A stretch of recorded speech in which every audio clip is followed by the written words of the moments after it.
না, যতক্ষণ পর্যন্ত তোমরা পরিপূর্ণ মুসলিম হতে পারো নাই। আল্লাহ কি বললেন? যতক্ষণ পর্যন্ত তোমরা কি পরিপূর্ণ মুসলিম হতে পারো নাই, ততক্ষণ পর্যন্ত আমি আল্লাহর কবরের মধ্যে এসো না। আজকে আমরা কি ভাই নামের মুসলিম হয়েছি, কিন্তু কাজের নয়।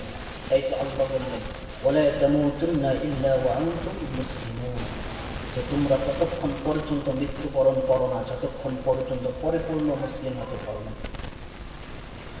আল্লাহ রাব্বুল আলামিন অন্য আয়াতের মধ্যে বলেন, ইয়া আইয়ুহাল্লাযীনা আমানুত্তাকুল্লাহ, ও দুনিয়ার জমিনের ঈমানদাররা তোমরা শোনো, তোমরা আমি আল্লাহকে ভয় করো।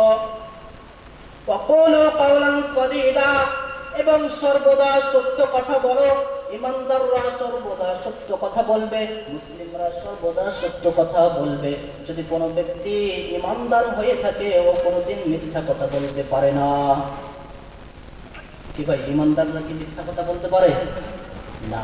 কেননা আল্লাহ রাব্বুল আলামিনের হাবিব বলেন, আলাইকুম বিসসিদকি ফাইন্নাস সিদকা ইয়াহদি ইলাল বিররি ফাইন্নাল বিররা ইয়াহদি ইলাল জান্নাহ। আল্লাহ রাব্বুল আলামিনের হাবিব বলেন, ও দুনিয়ার জমিনের ঈমানদার তোমরা শোনো, আলাইকুম বিসসিদকি, তোমরা সর্বদা সত্য কথা বলবে। ফাইন্নাস সিদকা ইয়াহদি ইলাল বিররি, কেননা এই সত্য কথা তোমাকে ভালোর দিকে নিয়ে যায়। সত্য কথা কোন দিকে নিয়ে যায়?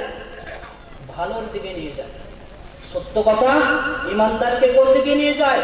ভালোর দিকে নিয়ে যায়। আল্লাহ রাব্বুল আলামিনের হাবিব বলেন, ফাইন্নাল